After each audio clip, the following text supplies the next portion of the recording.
Yari, umaalog. Ano yung problema nito? Umaalog talaga.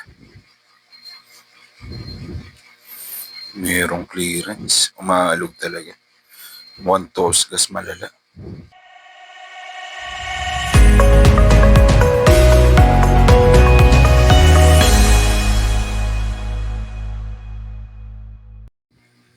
Magandang araw mga Lodi. For today's video, samahan niyo ako upang ipacheck ang aking motor. Kasi kahapon, habang ako'y bumabiyahe, meron akong naramdamang kakaiba dito. Napansin ko na habang ginagamit ko ang preno sa unahan, parang hindi tama yung galaw niya, yung parang matatanggal anytime soon. So for my safety and for my own peace of mind, ipapacheck natin ngayong araw kung ano nga ba talaga ang problema nito. Kaya samahan niyo ako. Tara!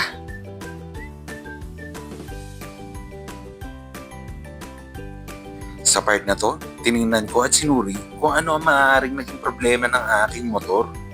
At dito, na-confirm ko na umaalog talaga ang front shock ko. Kaya dito, merong halong kaba. At the same time, napasabi na lang sa sarili na, Lord, salamat at ginabayan niyo pa rin ako sa aking biyahe kahapon. At heto nga naging problema. Parang lumuwag ang pagkakahigpit ng steer bearing lock niya. Okay, confirm. Talagang umaalog.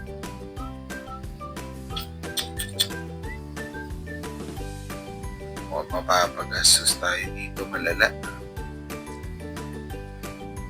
At nung ma-confirm ko nga may problema, agad kong kinuha ang susi para dalhin sa pinakamalapit na ospital ang aking motor.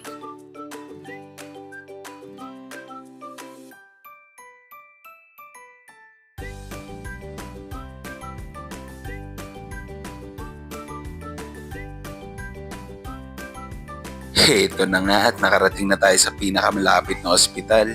At nang makita nga ako ng pinaka-pogi staff nila, agad niya nga ako sinalubong. Ano yan? Maraming ginagawa. Sige. Mga anong oras to?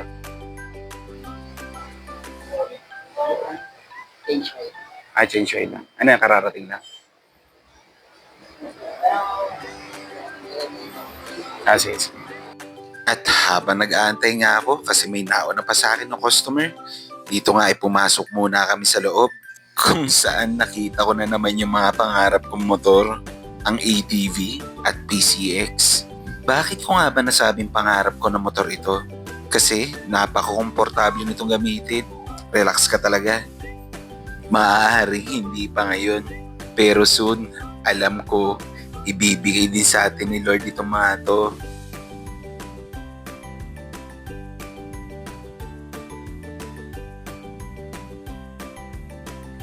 At sa part na to, kinuha ko nga ang OR at CR ng aking motor dahil may kailangan sila mga information dito para sa documentation purposes nila.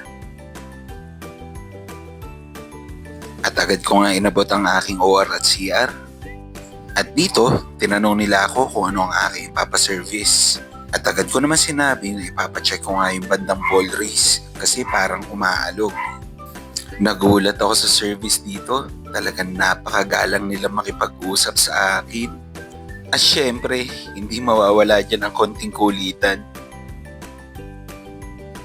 Dito nga pala inalok rin nila ako ng libreng kape. Pero pass muna. After a couple of minutes of waiting, dito nga pinasok na nila ang aking motor.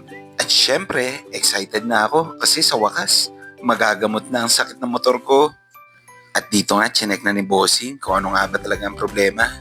Dito nga, sinabi niya na maaaring kulang lang ito sa higpit or maaaring worst case scenario, ball race ang papalitan. At dito sa part na to, makikita nyo ang binaklas na ang front bearings ng motor ko.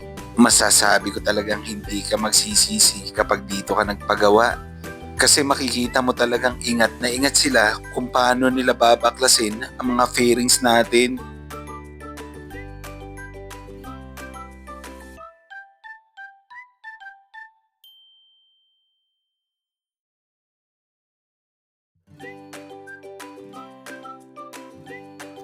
And after a couple of hours of waiting nga, ay natapos din ito at dito itetest na nila kung ayos ba ang pagkakagawa nila.